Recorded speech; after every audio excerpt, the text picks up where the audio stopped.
हाय, मेरा नाम शहबान शेख है। आपके बीच में मैं एक बहुत महत्वपूर्ण टॉपिक पे चर्चा करने के लिए बैठा हूँ। ये टॉपिक है यूजीसी का, जो कि पूरे देश भर में इसका विरोध चालू हो चुका है। ये कानून असल में है क्या और ये किसके विरोध में बनाया गया है और कौन से तत्वों को दिमाग में रख के बनाया गया है कि उनके ज़रिए से हम हमारा ये काम कर सकते हैं। मेरी आखिरी की बात आप नोट करिएगा, जो मैंने कहा हूँ ये बहुत ही महत्वपूर्ण है, बिकॉज 2023 का जब आप ये कानून पढ़ोगे उसमें साफ ये प्रावधान था कि any citizens, any caste, any religion,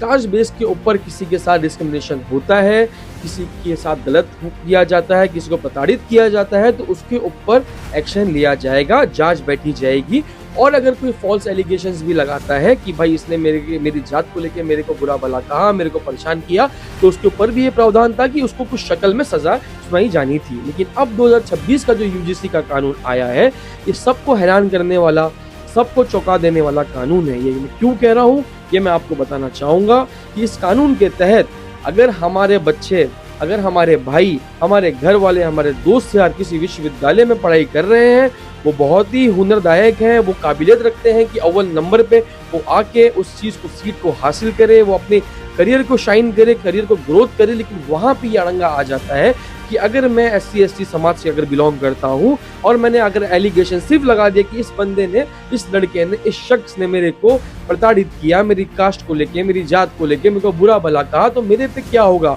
without any notice, without any observation, without anything मेरे को तुरंत अरेस्ट करने का प्रावधान इसमें आता है। और ये प्रावधान इसके लिए भी हानिकारक साबित होता है कि जो विश्वविद्यालय, कॉलेजेस है, उनको स्ट्रिक्ट कहा गया है कि अगर आप तुरंत किसी की कंप्लेंट आने पे अगर एक्शन नहीं लोगे तो आपकी मान्यता भी रद्द करी जा सकती है और आपको जो फंड प्राप्त होता है वो भी रोका जा सकता है। तो अगर एज एन यूनिवर्सिटी मैं क्या करूंगा, भाई मेरे को तो मेरा विश्वविद्यालय बंद नहीं कराना है, मेरी तो यहाँ से मोटी कमाई हो रही है, तो मैं क्या करूंगा, उस टारगेट को पूरा करने के लिए आपके ऊपर कोई भी निष्पक्ष जांच नहीं बिठाऊंगा और सीधा मैं आपके ऊपर कानूनी कार्रवाई कराऊंगा। आपका जो दाखिला है उस दाखिले को मैं रद्द करवा दूंगा। तो यहाँ पे साबित होती है कि यहाँ पे समानता किधर है। आर्टिकल 14 की जो हम बात करते हैं, यहाँ पे समानता ये होनी चाहिए कि इर्रिस्पेक्टिव ऑफ एनी कास्ट, अगर मैंने किसी को गलत कहा है या किसी ने मुझे गलत कहा है तो उसके ऊपर जांच बैठनी चाहिए, उसके ऊपर एक कमेटी बैठनी चाहिए, इंक्वायरी होनी चाहिए और उसके ऊपर स्ट्रिक्ट एक्शन होनी चाहिए। अगर किसी ने फॉल्स एलिगेशन डाला तो उसके ऊपर भी ये प्रावधान होना चाहिए कि उसके ऊपर भी उतनी ही कठोर सजा मिले ताकि इस चीज का लोग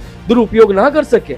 यहाँ पे कानून के तहत क्या होता है कि SC ST OBC समाज के लोगों को, उनकी हम, मेरे मन में बहुत रिस्पेक्ट है, उनको आगे लाइफ में बढ़ना चाहिए, उनको हर बड़े बड़े पद भी मिलना चाहिए, उनके काबिलियत के हिसाब से भी, उनके कोटे के हिसाब से भी, क्योंकि उनके साथ पास्ट में बहुत बुरी चीज़ हुई है, इसके बारे में हम टोटली अवेयर हैं, उनसे हमें कोई दिक्कत नहीं है, वो भी हमारे भाई है। और मैं ये आपको बताना चाहूँगा कि SC ST OBC समाज के भाई जो हमारे हैं, अगर उन्होंने मेरे पे खिलाफ कंप्लेंट कर दिया कि शहबान शेख ने मेरे को ऐसा ऐसा कहा, तो मेरा मान्यता रद्द हो जाएगी, मैं अपनी लाइफ में आगे नहीं बढ़ सकता, मैं अपनी लाइफ में कोई चीज़ अचीव नहीं कर सकता। ये एक बहुत बड़ा काला कानून है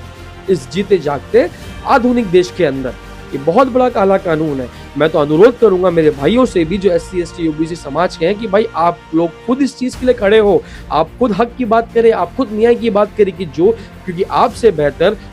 जो चीज़ें किसी ने झेला है कोई समझ नहीं सकता, कोई जान नहीं सकता। तो मैं ये चाहता हूँ कि हमारे भाई इस समाज के लोग आगे बढ़ के आगे आए और इस कानून का भी विरोध करें कि भाई नहीं, ये कानून बहुत अच्छा है, नो डाउट, लेकिन इसमें संशोधन करो। आप संशोधन ये करो कि जो जनरल कास्ट के लोग हैं उनकी भी सुनवाई होनी चाहिए। ऐसा ना हो कि भाई किसी के फॉल्स एलिगेशन के चक्कर में, और हमारे देश में अगर कोई APJ अब्दुल कलाम बनने वाला हो, हमारे देश में अगर कोई एक बहुत बड़ा ज्ञानी बनने वाला हो, तो उस चीज़ की वजह से वो पीछे रह जाए।